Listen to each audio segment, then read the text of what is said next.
What's up, guys? So I started with the wheels on this just to see how they would look. So I just did one, then I moved on to the engine. Now there's a lot of detail on this engine, so it makes it very easy to go in and detail out this engine exactly like the real car would be. So you can see here's the factory engine and then the finished product. So if you take your time, you can get a lot of detail on this. Toothpick is a good tool to use to get the Boss 302 logo and all of the little veins on top of the intake detailed out, so I do recommend picking up some toothpicks. Moved on to the interior. You can see the seatbelt buckles and all that are detailed out. And then onto the dash and center console. I used a lot of sources from Google to make sure that all the colors were correct, including the lights on the radio readout, which you can see there.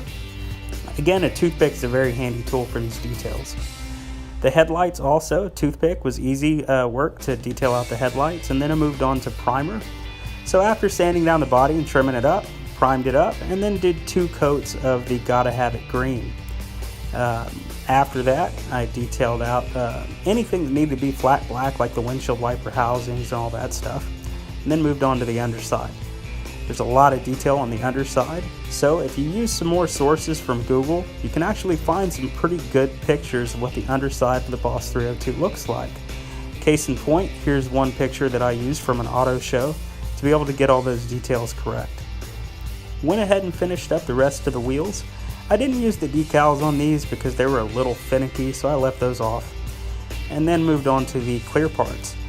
I just detailed out the flat black pieces that are around the window edges, matching the factory car, and then decaled out the body.